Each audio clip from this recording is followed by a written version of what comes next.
Support.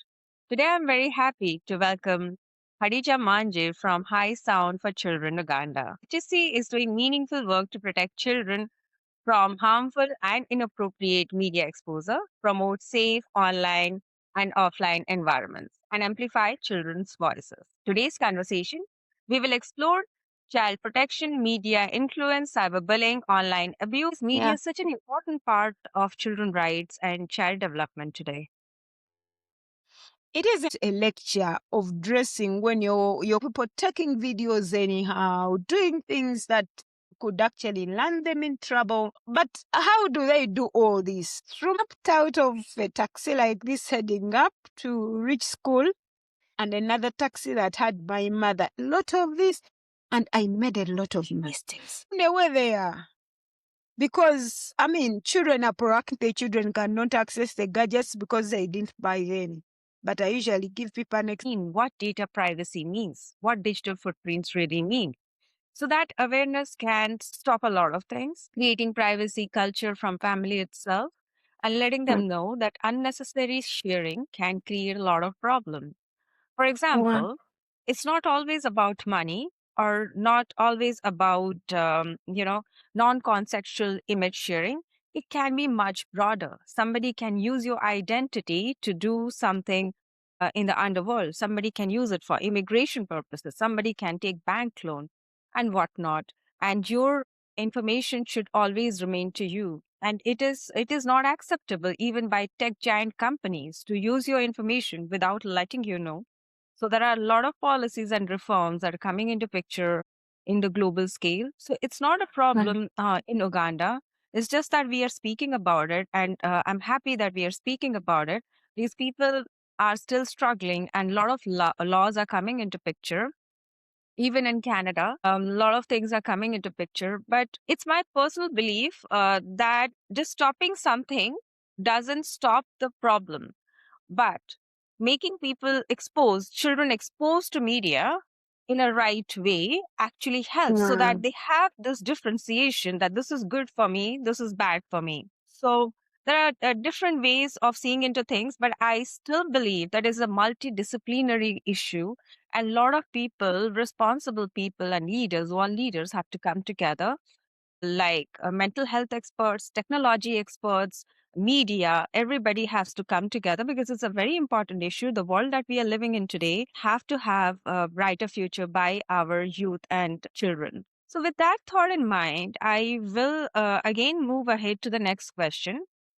You have spoken about protecting children from inappropriate online, offline content. What common risk have you seen in Uganda for children for this media exposure using phone, social media, or online platforms? Yeah, we continue to engage young people through the platforms that we have put up. But also, yes, your mention of the multidisciplinary kind of thing is actually very important. Yeah. Speaking about only media and the children is not enough. We need a 360 kind of engagement. We are happy that we have made this topical. Initially, people were silent about online safety. People were silent on the mental health related to, online kind of exposure. People were silent on issues of sexual abuse of young people online. It is a topic that everyone was scared of. Somehow, because we felt maybe it is with the children or young people that have phones and it is not even allowed. But time and again, different partners are actually realizing that this is a time bomb that we are seated on, that many children are actually experiencing a lot of violence online, a lot of mental health issues stemming from all that. And I am happy that in Uganda, we now have government speaking about these things. I am happy that the other time I was at the Ministry of Education and the head of the gender unit reached out to me and told me, do you know what? Thank you so much for the work that you're doing. But now I want us to focus on the laws. Can we focus on the laws so that we have laws that we can actually use to push this agenda. For me, you don't know what that means to me, because initially no one look about online shelter and people say those are things of the rich. Why would you give a child a phone? But now everyone knows that I don't have to be rich for my child to be affected. So I am happy that different stakeholders are getting up. I am happy that schools are tightening up. And still, we have a school where we do implement media clubs. It's an international school. They have a different curriculum. And I was tempted to find out, how do international schools work? And when I passed by, I was asking them, so do you allow children to have phones? Yes, we do. I'm like, okay, so how do you protect them? And the gentleman was telling me, we do get phones from them. We know if it's class time, no phones. And I'm like, is that all? So are you controlling access to the gadget or access to information? And this was something that also sunk in. And he was telling me, oh, we had not paid attention to that. So I am happy that everyone is now awakening and they're like, okay, we need to do this. And through our work, realize that as we also engage at policy level, we need to start with the children. They need to be empowered. Yeah. The parents need to be empowered. In Uganda, we have parents who don't even know how to do parental control phones. We have parents and children. We have actually learners, young people who are smarter than us parents on the gadgets. And that is true. I don't know if that's everywhere, but young people are so smart with gadgets. I think the Gen Zs and the what are now they are, very smart. Yeah. they are very, Smart. very smart. For me, there are things that my son does on my phone. He's only 9, but he picks up my phone and organizes it. And he will tell me, Mommy, you need to do this here, put this here, put. And I'm like, okay, how do you know these things? And he's like, Mommy, he actually thinks he's smarter than I am. So he keeps saying, Mommy, I told you I'm smarter than you.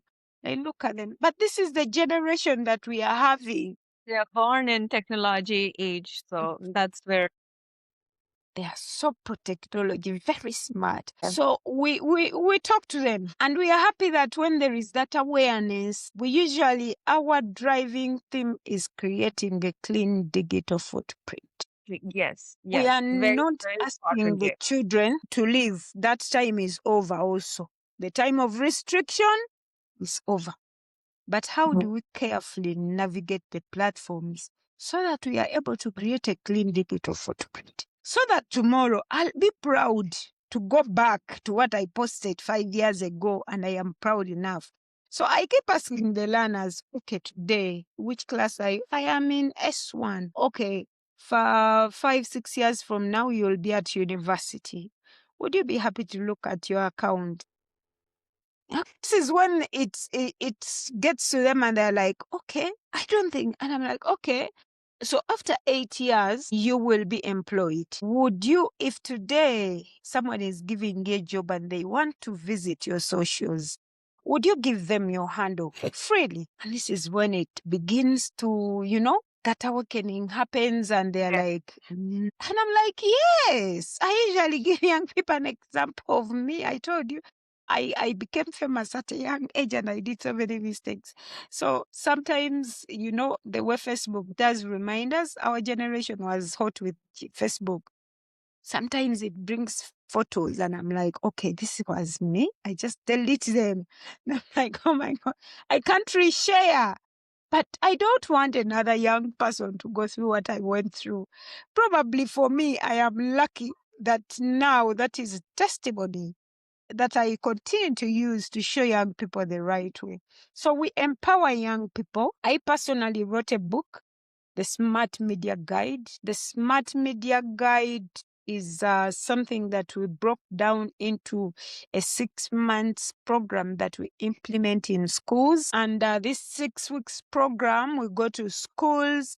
We make sure that we create an environment where children are free to share. And for schools where we start media clubs, it is something that we ask the schools that we need a teacher patron that children identify with. And if a name is suggested after forming the clubs, we even ask the little people to share on pieces of paper what they think about the teacher. And why a teacher is not very child friendly, we don't allow that teacher. Why? Because we are not trying to put children ahead of the teachers and the system, but we want to create an open environment where learners can share. The absence of high sound. High sound cannot be everywhere. We don't have that money. But even in the absence of high sound, the child can run to a teacher. Yeah. We have had engagements with students, with parents, where we reach out to parents and let them know things that even shock them about their children. But we realize that if you use the child as the center before you spread out, you get a lot. You get to Absolutely. Absolutely. exactly. So from the young people, that is when we spread. That is when we bring in the ministry. We use our smart media guide, like I told you, the 6 weeks program. And why did we break this into the program? Because we can share content with the schools and they implement on their own, since we can't still be everywhere. So ours now is to do support supervision, where you will pass by at least once a term or twice each quarter to see if the children are on track, to see if what you're doing is this. So the smart media guide has been very helpful, and we continue to share out, share, even where we don't have the money to go. At least you're So with able to that, share the guide. yeah, absolutely, absolutely wonderful thoughts. With that, while you were speaking, I was just thinking, Hadija, some of my thoughts and which I have implemented as a parent and as also a founder and president of Cyber Harassment Support. Young children have a lot of energy, right? And if we can give them a channel, a proper channel to vent it out, maybe it will not be scattered, right? So my experience is that I have asked my daughter to create a club in the school where she spreads online awareness. When you give those responsibility to children itself, then they understand privacy.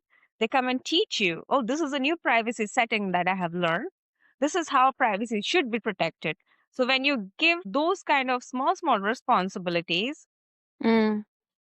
all these paintings are of my daughter. So when you give those exposures, like they have to use that energy somewhere in a creative way, and they get the validation, because validation is important. Even as adults, we also search for validation at times. So when this Mm. youth actually get the validation from their creativity, when we encourage, because everybody has their own uniqueness. Somebody likes to speak, somebody likes to write, somebody likes to draw, somebody wants to play the guitar, or if nothing, they are given a club, or they are given an assignment to speak about online protection. Then they become responsible. You are not instructed, but you become the instructor, and you become the mission, and you hand over the mission to them. I believe by that, the energy that we feel is scattered online for validation will actually be contained and become better future for them. And as we know, their smartness can also be utilized. So that is Yeah. where I think we can help them by providing technology with responsibility. But I still do agree that it's a 360-degree responsibility of parents, of teachers, and to understand that they are not to be controlled, but they are to be given a right direction to work towards that goal, and to show them that everything is possible. Just that you need to put your energy and focus in that direction. With that, something which really hurts me, and I want to ask you that as well. I have seen many youngsters suffering in silence after harassment. Why do you think they are afraid to speak up? Yeah, a problem shared is half solved. That is one of the reasons why they need to share. They need to speak out, because whenever a young child or a young person keeps quiet, just know they are not keeping quiet. There are options, they are thinking, and there are different lines or sources where they continue to get information. And you're not very sure that the information that they are getting is the right one. So for me, one of the things that I keep telling them is that you really need to share. You need to speak out. Why? Because a problem shared is half solved. Secondly, you will get an answer to your question. You will be able to get the proper guidance from the right sources. Sometimes children come to me and they share stuff that I may not answer fully, but at least I know the problem, and I will look now at different people who can support them. So you will see me reaching out to different people, sometimes NGOs in Uganda. But sometimes I think I become too much on them. I keep calling them and questioning the programs they do. Why? Because sometimes you can't handle it alone. But because they have shared, you continue to look for a line of support that will suit their problem or even solve these. Sometimes the fears they even have are empty. They are empty when you realize these are things that can be settled. They're just fears, but in actual sense, they can actually be controlled. Yes, there is some exposure, but it can be stopped if there is early reporting, if there is early sharing. So one of the things that I actually emphasize is to speak out. And this is why in our clubs, I keep saying we need a teacher who is child friendly. We don't need a teacher where learners will get scared of reporting, where learners will look for other people to share information, some of which are not actually the right people to share with. So we need people who can support the learners. But one of the things that I dream, it is a dream, it is something that I want to do before I do anything, is doing a media literacy club, kind of hub, a hub where young people can come, sit, and get a true experience of media. Practically experience what media is. If we are speaking about creativity, they will be able to do it. It is a dream that I have. I have put it down. I am a Christian and I believe in the Bible. The Bible says, write down your what? Your vision. I have written it down and it is something that I want to do. A hub, space big enough. It has studios. It has a hub where children can computers, where you can come and show them that if I do this, it means this. If you do this, it means this. Where young people can easily walk in and come, and we get to have that practical experience. It is something that I want to do, and I will do it because I know it is one of the things that I am yearning for and others as yearnings. So I believe that it is one of the things that we need. At least we should have hubs spread across, but we should have a hub where we can sit. Right now, we do holiday media camps. I believe those camps should actually happen at the hub, where young people can sit in an open space. When you tell them you can use this for this, you're able to show them practically. You're even able to show them if this is dangerous, this means this. So that practicability is something that I dream of. It's a beautiful, beautiful dream. Beautiful, beautiful dream. It is And I something that really I dream. yeah, it comes true. But with that, I would add something. Maybe it can be helpful for Uganda. Maybe before having that hub, you can have media clubs in different schools.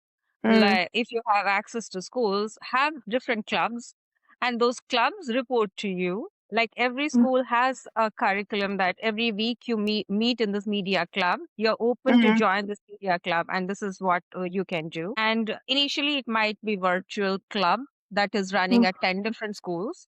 And as and when it grows, you might create a club which is all the club leaders come and join in your club physically.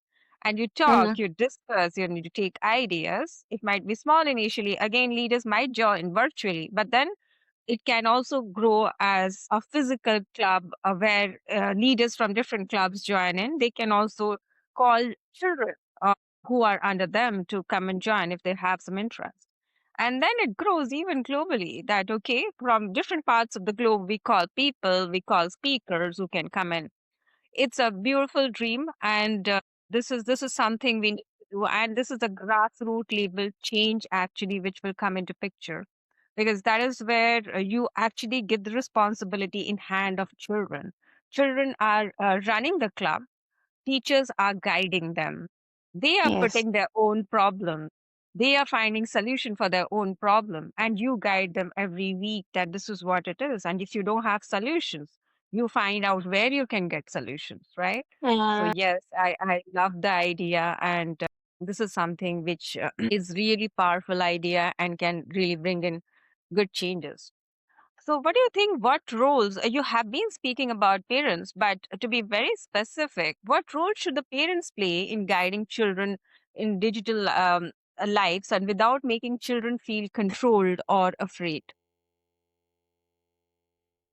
One, there is need to create that open communication. As a parent, it is always good to keep the communication channel open, that a child can actually share with you at any particular time. Why? Because this allows you to know what kind of support to give. Now, some parents, children have come to them and they appear shocked. For me personally, I'll share my experience. However much a child shares something that is shocking, I never show it on face. Why? Because if you're demonizing them and they feel, I think this is too bad. No, no, no, I will not. And I will not share again. So I usually tell parents, maintain an open communication. But I know that sometimes, of course, the parenting thing does not stay at the back. Especially, like I said, Vasha, I don't know how you are at that side, but in Africa, we are strict parents. So certain things we've not yet come to terms with them, that if a child shares some information, you're like, what? One time my daughter was sharing some deep information at their school, and I'm like, okay. And I always want to trace her. Where is she in this story? So I keep saying, okay. So they do that. So what do you do? So like, well, may I do this? But why? As a parent, I'm trying to look out for my daughter. Is she involved? Okay. So how do I support her? So let us keep that communication channel open. Let us be friends to our children. Let us always endeavor to listen to them without judgment. I keep telling people, we were all young people. We made mistakes in our own way. Let us appreciate that it is a stage that learners go through, that young people go through. The kind of support that you give them will determine either they pull through as people who have succeeded, or they will sink with the situations. So the kind of support that you give to your child through whatever they are going through, the kind of support you give them will determine whether you sink them or you walk with them through that journey. Because it is a season, we all know. There are times you look back and you're like, oh, why did I do this? And I keep saying, yes, because you were a young person. The blood, the energy levels were there. They were Yes. high. It's scientific. You can't control it. But now we have, now for us, we know. How do we support our children? Sometimes you have to bend a bit. Sometimes you have to compromise. But compromise, let it be intentional, that you're compromising because of this. There are times when my daughter gets annoyed at me. Sometimes she would, I'm still talking to her and she bangs the door and leaves me in my bedroom. You know you want to boil, but you know that I know. her energy levels are in the sky. So if you also put yours up, you're going to create a fire. And whatever comes out, you will not control. So you sit back, talk to self, calm yourself down until you're fine. And you bring it some other time and you say, by the way, do you know it's not good to bang a door at another? It's not right. I mean, if you're not happy, at least listen or just tell me, Mommy, can we talk about this later? But very few parents know that, because we have failed to also understand that our children are children. They are growing and we need to support them grow. In most cases, when I say this, parents believe I am spoiling children. I am not spoiling children. I am trying to tell you that we are parenting a generation that is exposed, very knowledgeable, very smart.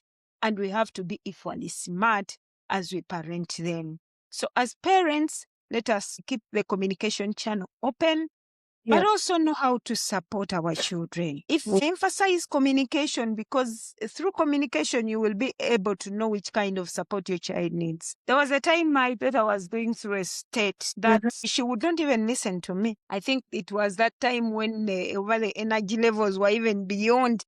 She could not even listen to me. But here I was talking to other children and other children who were dying to be with Auntie Hadija, because they felt Aunt Hadija is understanding. They would share with me.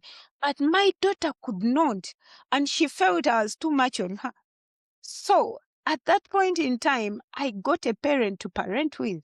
I got a friend who I knew that my daughter looked up to.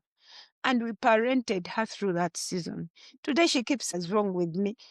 I don't know. And it was the energy. She smiles. But this is just a season that we need to support our children. But it starts with the open communication. Because through the open communication, you will get to know what your daughter is going through or son. You will get to know what they've come across. If it's maybe pornography or they are being abused online, they will share with you. They will ask questions that could lead you. They may not be straight, but if you're open, it will be leading for you to know the kind of support they need. So I will emphasize communication. The rest come in terms of parental controls, but those controls come off as if you're controlling them, and you will meet that fight. You will have that pushback, which you don't want. So it starts with open communication. Through that, you can get to know, because children are different. What my daughter is experiencing is not what my son is experiencing at the same age. So we need to understand, keep the communication channels open, stop comparing children, parents. Children are different, and children hate it when you compare them. So let us also understand that it is a stage. They will get through it. Let us support them through it, and we shall get the best out of them. And we shall keep them as our friends. Today, my daughter is my best friend. She will even call to say, Mommy, I miss you. Those days, she would call a friend to tell me, Mommy, I need this. I would send them money. It's painful to give a child money who feels they are not safe with you. But I understood my daughter that this is a process and they had to pull through. So let us understand our children. Let us walk with them the journey, whatever they're experiencing. Many children, many girls have experienced abuse. They can't share. They keep sharing with fellow young people who give advice that could not be appropriate. But when you're open and your friends and they believe they can trust you, they'll go ahead and share and you'll be able to support them. Yeah. I'm really touched with these things and very nicely covered to all the aspects of parenting. I know parenting isn't easy. We have to understand and relate to different things and have that patience to let these young adults tell us and we can show them right direction. With that, I get another question in my mind. If a child or a teenager experiences cyberbullying, threat, blackmail, or image-based abuse, what should the adult, if they come and tell the adult, what should the adult do first? First of all, like I said, don't appear shocked. Because if you appear shocked, they will not share more. They will know, I think I'm not supposed to share. Welcome them, talk to them where there is need for support that you can offer. But in cases where you feel you're not enough, get another person that you trust. By then, not everyone should talk to our children, especially if they've been abused. I have an incident of a girl I supported. I met her during some media clubs when we had just launched in 2019. I met her and then COVID came in and then schools closed in Uganda. So I saw her again in 2021. And when I met her, she was different. So I told her, what's the problem? You seem, What's going on? Update me. Hadija, I got. It's okay, we will talk. She kept pushing, but I realized there was a problem. And this child was owning a phone in secret. And she had also experienced a lot of abuse because one, this is a child, the parents didn't know she had a phone. She had gathered her pocket money to save and then be able to buy a phone. So she would use the phone in the night. So she was not sleeping.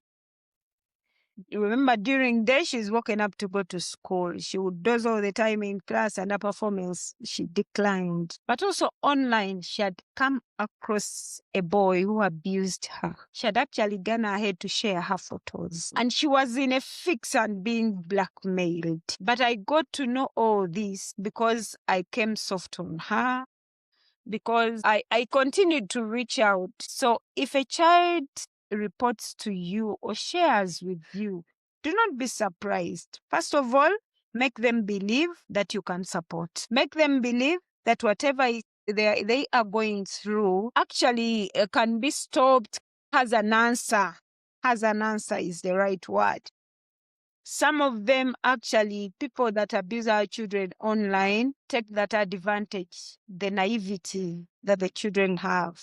So they blackmail them, they continue to, get more from them. Some, they even go ahead and sexually abuse them. Why? Because one, they are young. I'll keep citing that example. They are young, but also because they are scared of what is bound to happen. So it is always good that we speak to them, make them aware of what can be done. I am happy that Vasha, in one of the engagements we had, and it is something that I would like us to engage further on, the fact that I can erase some content that I have put across. It is one thing that bogs actually young girls, because many young girls accidentally they go ahead and share their nudes or any indecent photos, and the abusers continue to use it against them, and they don't know what to. So it is good to let them know of the available options to ensure their safety. Many think it is done. I am finished. I can't do anything. My parents, if they get to know, I am done.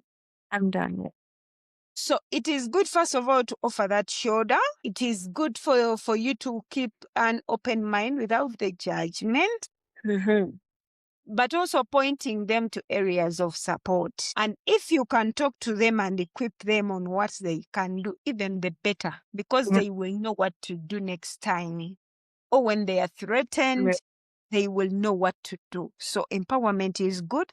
But before we empower them and judge them and blame them and do this, let us also first see how to support them. In Africa, specifically in Uganda, we have a saying that even if a child offends you and the neighbor comes, they are blaming them. You first shield them, take care of the situation. Then when the neighbor goes, you sort yourselves. So I pray that we are able to provide that shoulder before we judge. And ask them, why did they do that? Why did this happen? Let us first provide an ear, be able to support them. There are so many channels for us in Uganda where you can report. Make known. Parents, let us also be knowledgeable. Teachers, flag different duty bearers. Let us know the areas of support. If a child comes to me and they have been where do I take them? That is one that we all need to equip ourselves with. For us, many of the phone calls that we get are related to what do I do? I have a child here, she's doing this, going through this. What do I do? Let us make sure that we equip ourselves with the information all the time, because sometimes if you don't have enough information, you keep sharing the problem and sharing and sharing. You don't know where it will end up, and it may end up hurting the victim, and we end up actually doing more harm than good. Yeah. Yes, these are really very, very important issues that you raised. And sextortion has been a global issue. Image based abuse has been a global issue. For everyone who is watching this podcast, I want to tell you that there are ways that you can be supported. If something has been shared, it is not that nothing can be controlled. Reach out to us. There are reporting pathways. There are ways where you can be helped and supported. With that, Hadija, I want to ask you something. We covered parents, we covered what adults should do. Let's also talk about what schools should do. Because schools are important spaces for children. How school can help children understand online safety, consent, privacy, and respectful digital behavior.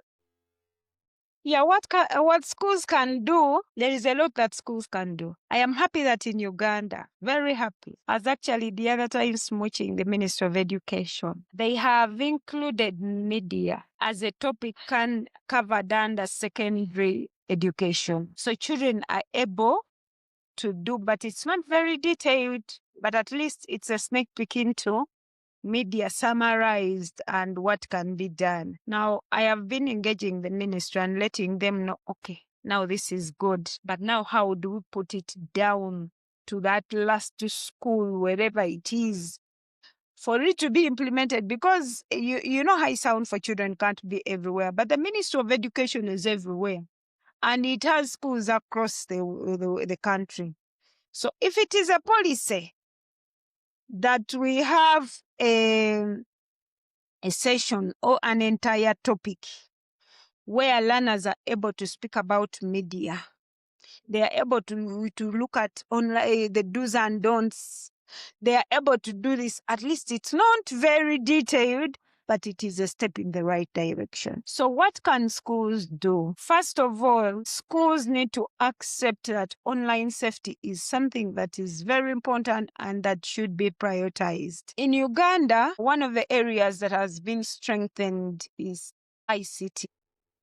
And most schools actually now have access to computers. The learners have access to computers, but not platforms like social media. But we all know that, yes, the learners go there, but they do some other things. During COVID, we had the highest number of exposure because the children were learning online. And for us, even us, we were excited because we had never attended such meetings online for a long time and doing this. So there was a lot of excitement that the children never attended classes.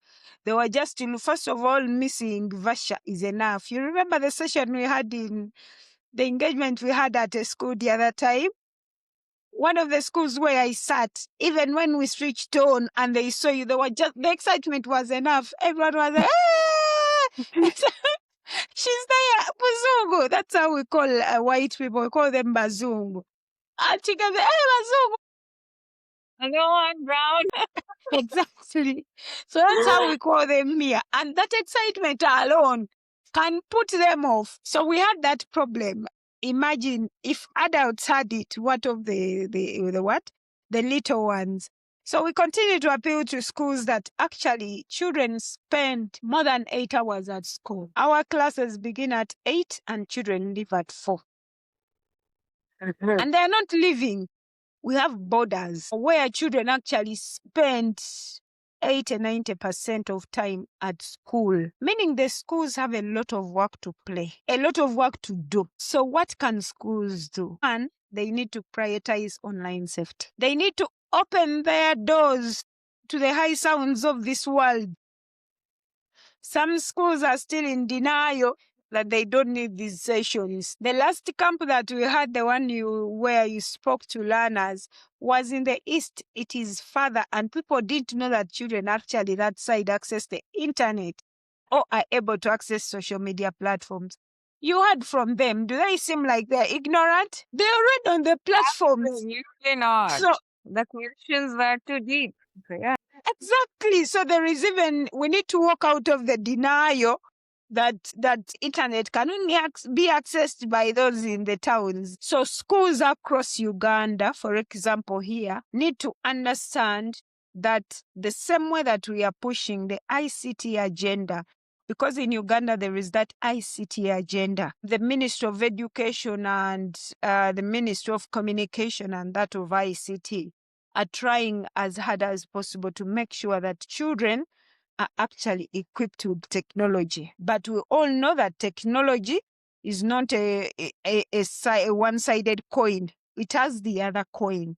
So we Yeah. also need to take care of the other coin. And I am happy that recently I actually saw a call from the Uganda Communications Commission. They are trying to do something around online safety. I am happy that it is speaking. Okay. I am happy. I am going to chase for them. In Uganda, some offices are hard to penetrate, but I'll get there so that we continue to engage them and let them know of how they can work with different organizations. Now in Uganda, there are not so many organizations that are working around online safety. It is a virgin area where different people are doing a lot of violence, but not online violence. So it's a virgin area, but I pray that we will be able to work with the ministry, the line ministries, working with the schools to make it formal that online safety is actually part of the curriculum. We need to incorporate it in. The same way that we have incorporated media, we need to incorporate online safety. I like the fact that everyone now agrees that this is an area that we need to pay attention to, that our children are getting abused online, that our children are actually having tainted footprints that we need to advise or talk to them on about earlier. Yes, schools have a lot of work to do because they keep the children most of the time. We need to do a lot of awareness engagements. We need to have more clubs where we need to unpack media for young people, unpack the dangers, but also show them the good side. I always tell young people, yes, the dangers are there, but again, don't shun technology because it's the way to go. But we just have to know how do we make good use of the technology, and then we are able to grow, but safely. I 100% agree to the fact that cyber safety has to be a part of on a school curriculum. It's not about software engineering or including computers and letting them know how to use it, but how to responsibly use it. Khadija, I haven't seen in any country I have come across, neither in Nigeria, Kenya, India, Canada, Australia, or in United States. I haven't seen a separate curriculum for cyber safety, and this is what is very important. And this is what I also want to spread as the part of this podcast, that we don't need to teach children technology from the very beginning, but we need to make children understand about data privacy. Need to make children understand how to use technology responsibly, and that should be a part of the curriculum. It should not be optional. It should not just be a club. Yes, we have started it as a club, as a non-profit organization to make people aware, but it is a very mandatory topic that should be included in the curriculum itself. With that, Hadija, I would try to focus on CHS and HSC collaboration. CHS focuses on cyber harassment, online abuse, digital dignity, and victim support. Where do you see the strongest connection of CHS work and HSC's mission? I think that what ties us together and that brings us together in terms of the work we do is the desire to see or to deal away or to prevent online harassment, abuse, bullying. There's so many things that came with presence, online presence. I think that brings us together. I have seen that you do a lot of, actually, one of the things that I celebrated for the first interaction we had, you have a lot of content that we can share across. It is one thing, you're seriously ahead of us, a lot ahead of us. And there is a lot that we can do together in terms of even advocacy, in terms of sharing information. Because like I told you, online safety in Uganda is still a virgin area. Even if it's about work or content that you want to share, it is hard.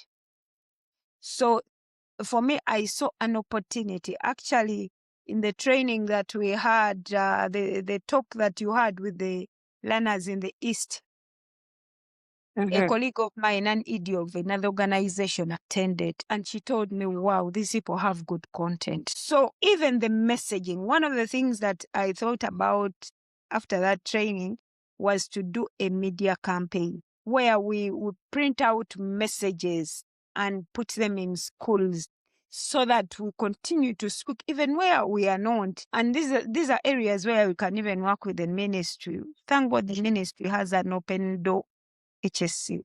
I thank God for that. They have understood that.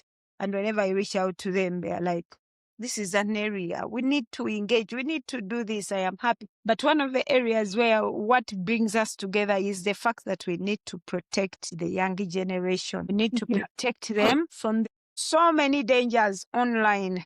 But we also need to promote the advantages that come with online presence, with the advancement in technology.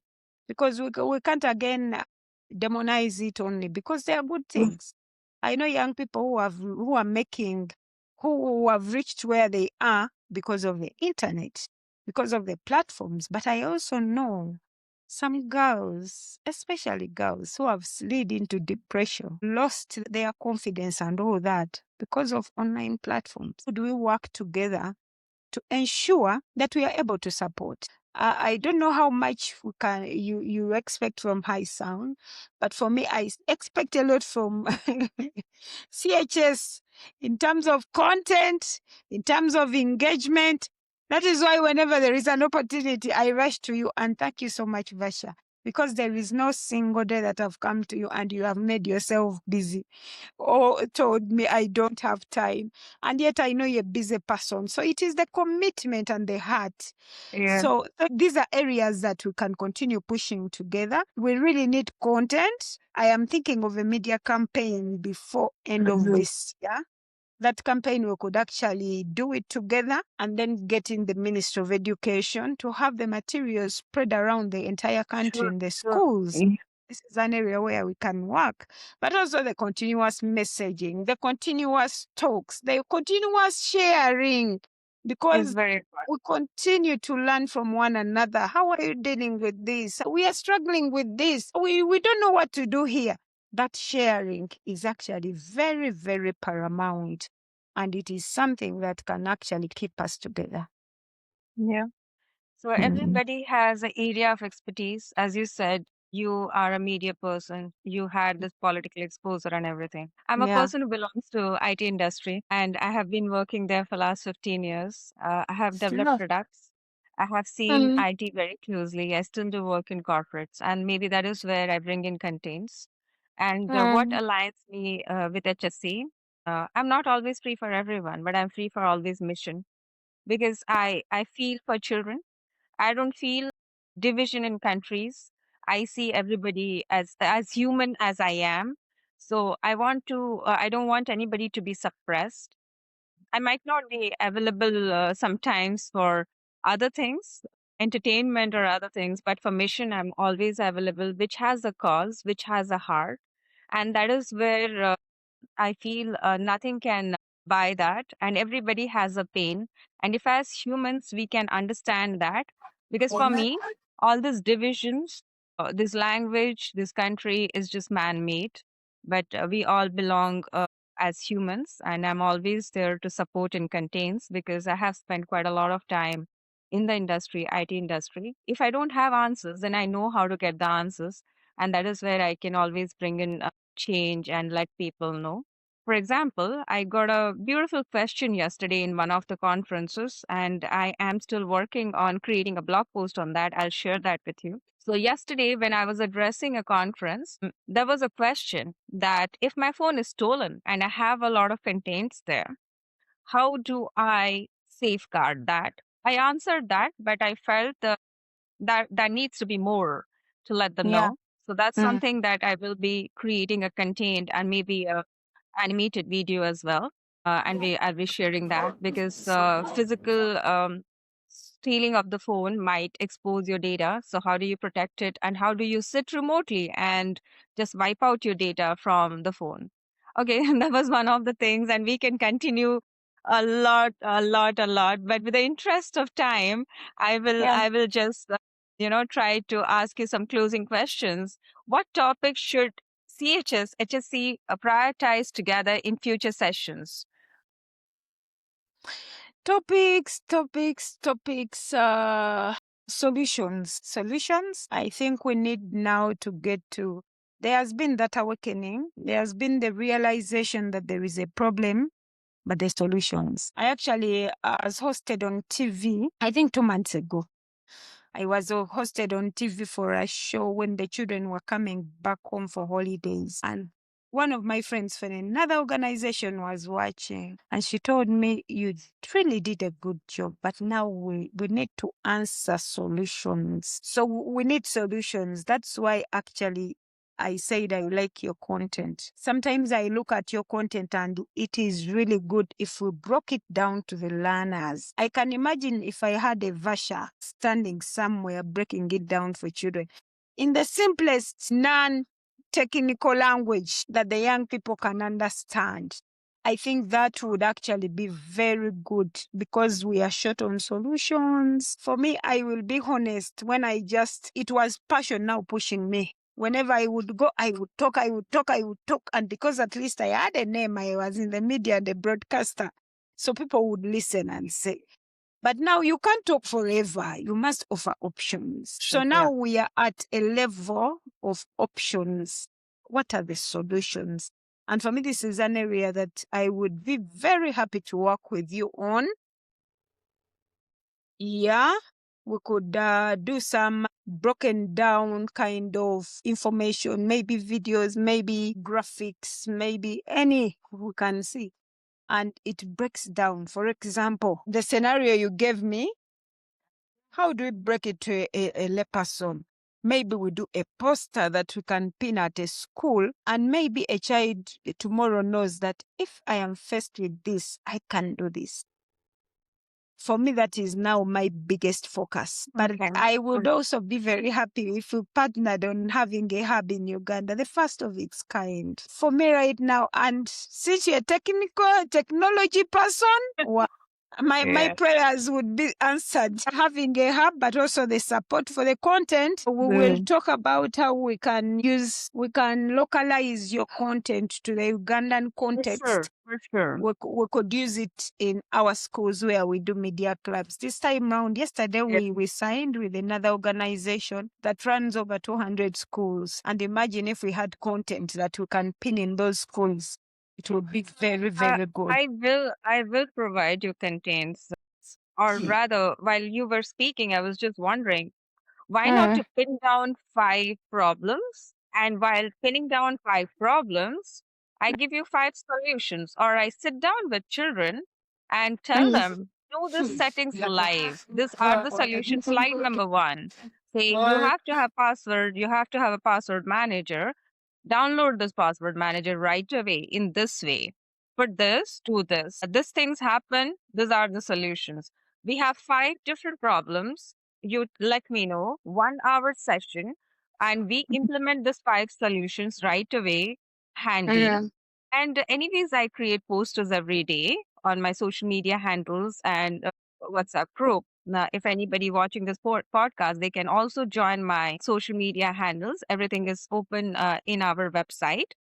But for Uganda specifically, I would like to have 5 problems. Maybe you can let me know, and I can give you 5 solutions to start with. And then we can do a workshop where children can sit down with us and actually do those changes on their applications, starting with privacy settings, starting with a password manager, or some sort of that solutions that we can do. Ah, Yeah, we can. that Yeah, would be a good starting point. yeah. And indeed, giving it a child participation, having the children participate even in understanding the problems it's a very good one. Together, we hope to continue building awareness, strengthening child protection, and promoting digital dignity so that every child can feel safe, heard, and respected, both online and offline. As I always say, empowering every voice, ending cyber silence, because every click deserves respect. Thank you. Thank you.